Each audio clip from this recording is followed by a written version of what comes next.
Cryptocurrency such as Bitcoin has become all the rage. Some historians see it as the latest phase in the evolution of money. Many technologists are intrigued by the potential of its innovative blockchain technology. For numerous entrepreneurs, especially early adopters, cryptocurrency represents a once-in-a-generation wealth opportunity.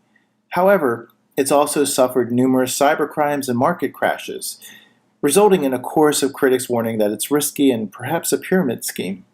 To understand how we got to this point and what all the excitement and controversy is about, let's take a look at the history of cryptocurrency. Cryptocurrency is the latest attempt to reinvent the way we exchange money. Throughout history, humans have relied on some sort of payment system to purchase goods and services. People initially used a bartering system, swapping things like livestock for grain. But this proved to be difficult and inconsistent to determine value. To remedy the inconvenience of bartering, intermediaries such as gold were used as a medium of exchange. Unfortunately, precious metals have a limited supply because they are difficult to produce.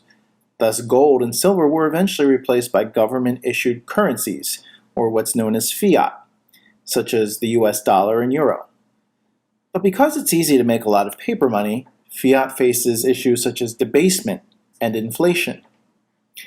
There has been one consistent theme regarding the evolution of payments. It's that people prefer payments that are convenient and transactional. Consequently, some economists and historians consider cryptocurrency the most important payment invention since gold. Bitcoin began the cryptocurrency revolution when it launched in 2008, but it had several earlier ancestors and developments that made it possible. The origin of cryptocurrency is, of course, related to the beginning of the internet, which revolutionized the world like nothing before. After all, if there was no global system of interconnected computer networks, cryptocurrency wouldn't be able to function. David Chaum is widely regarded as the earliest pioneer in cryptocurrency. In 1983, while he was a graduate student at Berkeley, he published a research paper that introduced the idea of an untraceable digital cash. Chaum is sometimes called the godfather of anonymous communication because he invented many of the cryptographic protocols that laid the groundwork for cryptocurrency. He believed that privacy was necessary for an open society in the internet age, but that government, corporations, and other faceless organizations couldn't be counted on to provide it. Therefore, it was necessary to create and encourage widespread use of strong cryptography and privacy tools. Chaum's ideology would help inspire the creation of Bitcoin decades later. Unfortunately, his ideas were way ahead of his time and struggled to gain adoption. DigiCash, the company Chaum founded in 1989 to make his vision a reality, declared bankruptcy, and he abandoned the project. Initially, there was great reluctance to utilize the internet for transactions. Banks and merchants were deterred by technical difficulties and legal uncertainties. The first true e-commerce transaction didn't happen until the early 1990s, when online merchants began listing products on the World Wide Web and accepting credit cards.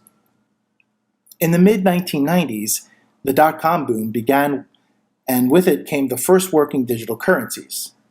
One of the first was eGold, founded in 1996 and backed by gold. It was unique compared to traditional payment methods in that it was purely digital in nature, and transactions were completely irreversible. It became hugely popular and had more than 5 million users. Although eGold was likely started with benevolent intentions, it quickly became a haven for criminals and was subsequently shut down by the US government. Silicon Valley entrepreneurs looked for new ways to improve online transactions. A major breakthrough came in 1998 when Elon Musk, Peter Thiel, and others founded PayPal. This worldwide online payment system supports money transfers over the internet and serves as a digital alternative to traditional paper methods like checks and money orders. PayPal remains to this day a very popular and successful way of sending money in cyberspace, although it now faces growing competition from Google Wallets, Apple Pay, and others. While both eGold and PayPal helped facilitate online transactions, they lacked many of the characteristics of cryptocurrency. For one thing, both represent a claim of value. eGold was a digital representation of gold, while PayPal was a digital transfer of fiat, or currency. A cryptocurrency, by contrast, is a value itself. Additionally, both eGold and PayPal were managed by a central authority coordinating transactions. Cryptocurrencies, on the other hand, are decentralized, meaning there's no middleman that coordinates transactions between two parties. Still, eGold and PayPal were important precursors to Bitcoin because they demonstrated the ability to utilize cyberspace to transfer funds and make purchases. Now, around the same time that these online payment systems launched, a group of NSA researchers published a paper in a law journal that outlined a system very much like Bitcoin, in which secure financial transactions were possible through the use of a decentralized network. In 1998, two computer scientists took this concept a step further. Nick Szabo designed a mechanism for decentralized digital currency he called BitGold. Szabo proposed using smart contracts, which are digital contracts that cut out the middleman using computer supervision. He later worked with Bitcoin's founder to help Bitcoin get off the ground. Meanwhile, Wei Dai outlined the basic principles of all modern-day cryptocurrency systems in a paper entitled B-Money, an Anonymous Distributed Electronic Cash System. Neither BitGold nor B-Money were ever implemented, but they are widely regarded as direct precursors to Bitcoin's architecture. In fact, Dai's work was cited in Bitcoin's proposal. As a tribute to Wei Dai's contribution, the smallest unit of a now popular cryptocurrency known as Ethereum is called the Wei. Despite these breakthroughs, though, it would take another decade before the idea for cryptocurrency became a reality. Enter Bitcoin. Although Bitcoin isn't the first proposed cryptocurrency, it's notable because it's the first working cryptocurrency. Equally important is the trailblazing record-keeping technology that it introduced to the world, namely blockchain. Bitcoin's history begins on Halloween in the year 2008. October 31st, 2008 was the day that Satoshi Nakamoto published his white paper, which outlined his vision for this new currency and technology. Nakamoto proposed a purely peer-to-peer vision of electronic cash that would allow online payments to be sent directly from one party to another without going through a financial institution. Only 8 pages long and distributed for free online, this white paper began the whole cryptocurrency and blockchain frenzy. The launch of Bitcoin occurred in the midst of the global financial crisis of 2008, and that's probably not a coincidence. The public had become very distrustful of the government and big banks to manage their money, which opened the door to a new way of doing things. Nakamoto offered a forward-thinking way to change long-established financial protocols. Using Bitcoin, funds could be potentially transferred instantly, anonymously, and without middleman fees or government oversight. Many and varied successful people took notice of this and wanted to be part of it. Nakamoto's fame spread so far that he was even nominated for the Nobel Prize in Economics in 2015. Now, you may be wondering, well, who is this visionary and where did he come from? This is where the history of cryptocurrency turns into something of a mystery novel. Nakamoto completely disappeared shortly after launching Bitcoin. No one really knows who Bitcoin's founder is. The name Satoshi Nakamoto is believed to be a pseudonym, and his identity remains a mystery. He could be a she, or he could be a group of people. Although there have been many rumors, claims, and debates about who is Nakamoto, his identity has never been adequately verified. Adding to the mystery, Nakamoto has not accessed his Bitcoin wallet, which contains over 1 million Bitcoins, placing its value in the billions of dollars. Before vanishing, Nakamoto appointed a successor, Gavin Anderson, a software developer who helped build Bitcoin's original coin. Nakamoto's parting words in an email stated, "I've moved on to other things. It's in good hands with Gavin and everyone." Anderson later founded a non-profit organization called the Bitcoin Foundation, which helped further develop and publicize Bitcoin.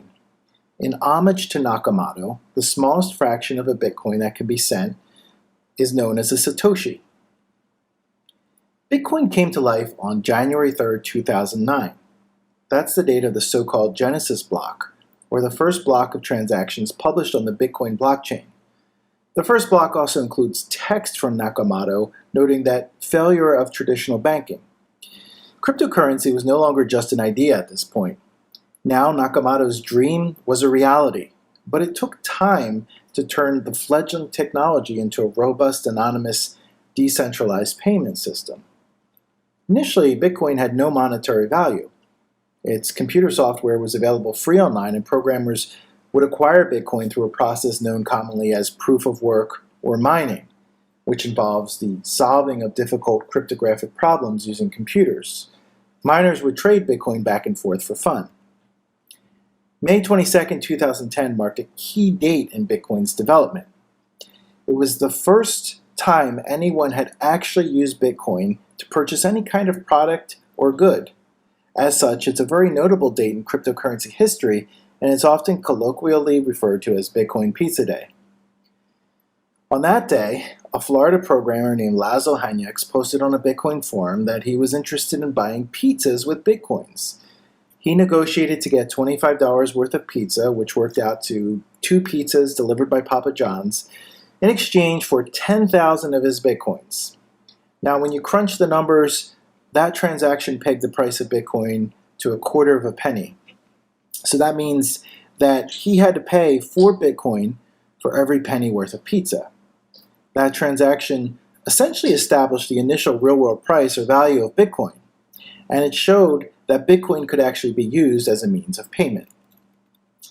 Now, soon after that, Bitcoin miners began realizing they could actually make money off of their Bitcoins, and they started to sell their Bitcoins on exchanges, such as Mt. Gox and TradeHill.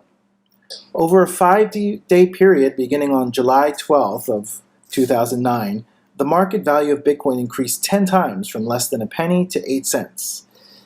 By November 2010, Bitcoin's market cap reached $1 million and Bitcoin's price reached 50 cents per coin. The first mobile transaction occurred in December 2010. The use of Bitcoin to make purchases really took off in January 2011, when a website known as Silk Road was established. Silk Road served as an online marketplace for selling illicit drugs, and it accepted Bitcoin. This helped Bitcoin get going because all of a sudden it had a real use case. Because cryptocurrency can be sent by anyone to anyone with relative anonymity, the digital rights group Electronic Frontier Foundation dubbed it a censorship-resistant digital currency. Consequently, WikiLeaks began accepting Bitcoin when the US government pressured traditional payment processors, such as Visa and MasterCard, to block donations. Soon, many people were using Bitcoin to fund all kinds of secret and sordid transactions. By February 2011, Bitcoin reached parity with the US dollar, selling at a rate of 1 Bitcoin for $1. Unfortunately, Bitcoin's association with unlawful sites tainted its reputation. Despite Silk Road ultimately being shut down by law enforcement, and many legitimate businesses now accepting Bitcoin, to this day Bitcoin is often stigmatized in the media as a currency that only criminals use to buy and sell illegal things. But publicity is publicity, as they say, and this saying certainly proved true for Bitcoin. Following an article published by Gawker about Silk Road and Bitcoin, Bitcoin's price skyrocketed. If it catches on, Time magazine predicted in an April 2011 story, Bitcoin might pose a threat not just to governments, but to payment processors as well. Bitcoin hit almost $30 in June 2011 before falling and ending 2011 valued at just over $5. Thus began a trend in price volatility, which remains present to this day. And Bitcoin's increasing media coverage and rising price began to catch the attention of other tech entrepreneurs who saw the potential to make money from cryptocurrency. For the first couple of years of its existence, Bitcoin had been synonymous with cryptocurrency because it was the only cryptocurrency. It wasn't until 2011 that other competitors appeared, such as Litecoin.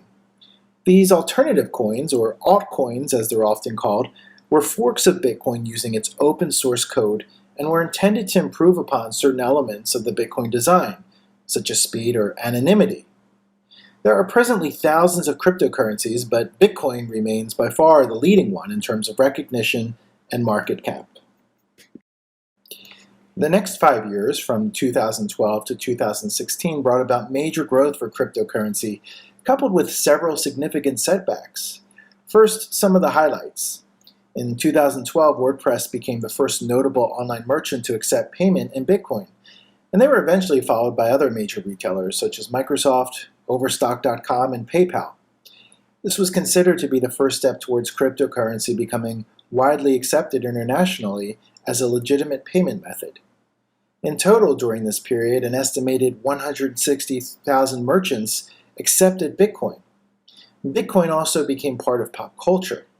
Popular network TV shows such as CBS's The Good Wife featured storylines involving Bitcoin. In 2013, the world's first Bitcoin ATM opened in San Diego, California, and there are now thousands of cryptocurrency ATMs worldwide. On November 28, 2013, Bitcoin passed the $1,000 mark per coin. This was quite remarkable because that one Bitcoin that was worth only a quarter of a penny 4 years earlier and used to buy a pizza was now worth $1,100. Bitcoin's market cap had surpassed $1 billion, and its network was moving more money than Western Union. Wall Street and U.S. government officials began paying more attention to cryptocurrency. A Bitcoin ticker was added to the Bloomberg terminal so that Bitcoin's value could be tracked in real time. A U.S. court opined in a ruling, it's clear that the Bitcoin can be used as money. It can be used to purchase goods or services. Federal Reserve Chairman Ben Bernanke said, virtual currencies may hold long-term promise, particularly if the innovations promote a faster, more secure, and more efficient payment system. Prominent venture capitalists and entrepreneurs began entering the market. The New York Stock Exchange invested $75 million in Coinbase, which would become the largest United States-based cryptocurrency exchange. Meanwhile, the Winklevoss twins, Tyler and Cameron, launched a cryptocurrency exchange named Gemini, which would go on to become a top exchange as well. The brothers used a chunk of their $65 million legal settlement from Mark Zuckerberg, whom they accused of stealing their idea for Facebook, to invest heavily in Bitcoin a few years earlier when it was only $120 per coin. That daring investment ultimately made them billionaires. But not all the news during this period was good. There were also a number of setbacks for Bitcoin and cryptocurrency. One was environmental concerns. Bitcoin was drawing criticisms from environmentalists about the amount of energy its network used to process transactions. In response, two programmers, Sonny King and Scott Nadel, proposed using a new method known as proof of stake to reduce the processing power and electricity necessary to manage cryptocurrency transactions. Many cryptocurrencies developed since then utilize this more environmentally friendly method. Another big concern was cybersecurity. February 2014, the largest cryptocurrency exchange, Mt. Gox, was hacked, resulting in account holders collectively losing nearly 1 million bitcoins. The entire cryptocurrency market suffered. This scandal illustrates the costly risks involved with cryptocurrency and why critics sometimes liken it to the old Wild West. Bitcoin also encountered some legal obstacles during this time period. Thailand banned Bitcoin that same year, and more nations would follow. The threat of regulation gave pause to potential institutional investors. Cryptocurrency, however, remained legal in America and Europe. As a result of this combination of good and bad news, Bitcoin's price significantly fluctuated up and down during this 4-year period. Bitcoin's roller coaster ride in value reached new heights in 2017. The year 2017 brought unprecedented growth for Bitcoin and for the entire cryptocurrency market. The granddaddy of cryptocurrencies, Bitcoin, began the year worth about $1,000 per coin. A major Bitcoin milestone occurred in March 2017 when one Bitcoin hit $1,200 and overtook the price of an ounce of gold. Bitcoin's price continued to skyrocket for the next 10 months as many new investors jumped in due to FOMO, an acronym that means fear of missing out. Riding Bitcoin's coattails, the entire cryptocurrency market flourished, with more than 1,000 cryptocurrencies being sold on exchanges, and many attaining incredible profit margins. By June 2017, one Bitcoin was worth nearly $3,000, and the total market cap for cryptocurrency hit $100 billion. Bitcoin's price continued to rise rapidly. In late November, it hit $10,000 for the very first time, which was a tenfold increase from the beginning of the year. On December 17th, 2017, Bitcoin set a new record that's yet to be broken. It hit nearly $20,000 per coin. Meanwhile, the total market cap for cryptocurrency peaked shortly after that at around $800 billion. If cryptocurrency can be said to have a golden age in its young life, 2017 was definitely it. But the quick parabolic gains worried many financial experts, including Warren Buffett, who warned that cryptocurrency was a bubble that would end badly. Turns out he may have been right. Early in 2018, the market came tumbling down. A series of disconcerting events, including new government regulations in many Asian countries and a bankruptcy court ordering Mt. Gox to liquidate its remaining 100,000 bitcoins to repay creditors, caused Bitcoin's price, along with the cryptocurrency market, to enter a great recession. By summer 2018, the price of Bitcoin had dipped below $6,000 and the total cryptocurrency market had shrunk to about $215 million, illustrating the fear, uncertainty, and doubt, or FUD, that continued to surround cryptocurrency. New York Post business columnist John Crudell declared Bitcoin would never recover. He said, "It's a fake currency, which I like to call Bitcoin. It's a Ponzi scheme, confidence game, fraud. Bitcoin is headed for the value of zilch. It's only a matter of when." Many others agree with these dire forecasts. Despite the daunting challenges and bleak forecasts, Bitcoin's proven track record of resilience hinted at its ability to bounce back and evolve amidst hardship. An April 2018 study painted a hopeful picture, forecasting that the number of Americans and Europeans investing in cryptocurrencies would soon triple. This optimism was further reinforced as financial and technology giants, including Goldman Sachs, BlackRock, and Facebook, announced explorations into cryptocurrency. In a groundbreaking development, the Marshall Islands embraced blockchain by enacting legislation to replace its use of the US dollar with its own national cryptocurrency. These developments indicated a promising future for cryptocurrencies, despite their volatile history. By mid-2020, the cryptocurrency market had begun its recovery from a prolonged slump. A new bull market was underway, and it would ultimately surpass even the record-breaking numbers of the 2017 craze. Bitcoin experienced a meteoric rise, climbing from approximately $13,000 in early November 2020 to nearly $30,000 by the year's end. It eventually reached a historic peak of almost $70,000 by November 2021. The market's valuation soared to nearly $3 trillion, with certain cryptocurrencies like Solana achieving more than 100 times gains in the span of 18 months. This resurgence was driven by the maturation of the cryptocurrency industry, the emergence of innovative projects in decentralized finance, or DeFi, and a shift in investor demographics towards a younger, more tech-savvy population. Institutional investments surged, with major corporations like Tesla investing in Bitcoin and countries like El Salvador adopting it as its legal tender. The COVID-19 pandemic further accelerated market growth, with loose monetary policies boosting investments in cryptocurrencies. The pandemic also spurred interest in new forms of income through blockchain games and the sale of digital art known as NFTs. In fact, one digital artwork sold for a record-breaking $69 million. Mainstream interest in cryptocurrencies reached new heights, with public figures and celebrities contributing to the conversation and influencing market dynamics. However, this euphoria was not destined to last. Astute investors, such as Michael Burry, who was renowned for his accurate prediction of the 2008 financial crisis, warned of an overheated market. The ending of COVID-19 stimulus payments and the uptick in interest rates by the end of 2021 led to inflation and a market correction, resulting in Bitcoin's value tumbling to $15,000 by November 2022. The cryptocurrency industry also grappled with intensified regulatory oversight across the globe. A significant move came from China in 2021, intensifying its crackdown on cryptocurrency mining and trading, leading to a significant decline in activity within a pivotal sector of the industry. Such stringent measures dampened market enthusiasm and eroded investor confidence. In the United States, the scandal and bankruptcy of FTX, one of the largest cryptocurrency exchanges, sent shockwaves throughout the crypto world. The repercussions were profound, with FTX's founder, Sam Bankman-Fried, facing severe legal consequences for his fraud, and the valuation of cryptocurrencies suffering steep declines.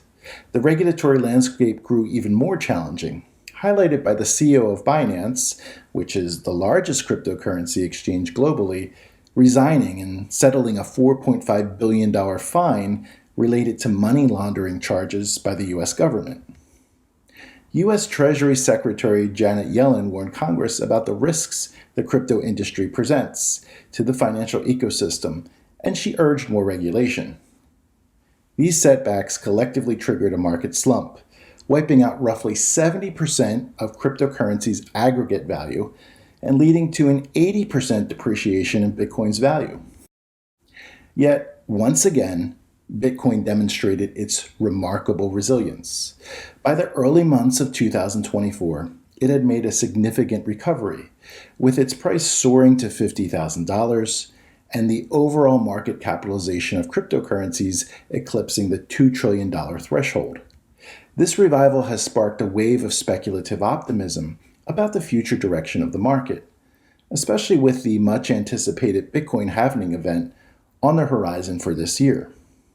Investor confidence has been further boosted by the U.S. government's approval in 2024 of Bitcoin-linked exchange-traded funds, or ETFs. Much more institutional investment is expected to flood into the market.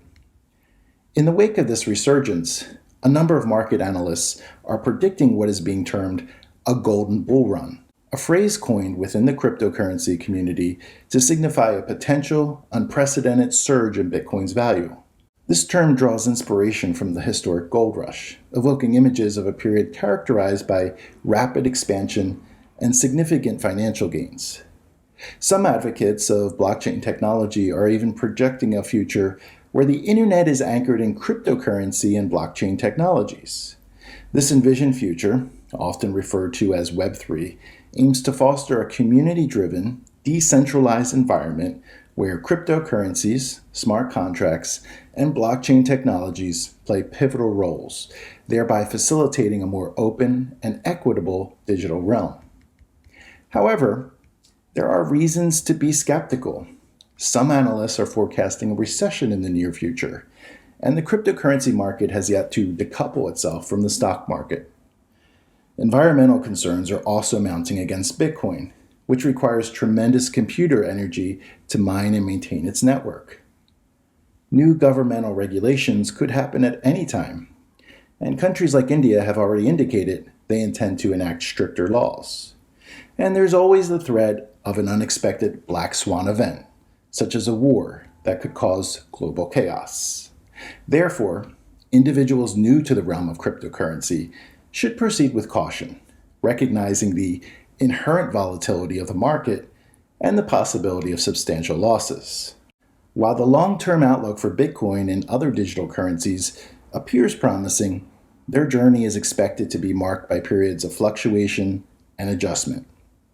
For more information on cryptocurrency, check out my book, Cryptocurrencies, a primer on digital money, which is available on Amazon. Well, this has been Professor Mark Grabowski, and thanks for watching.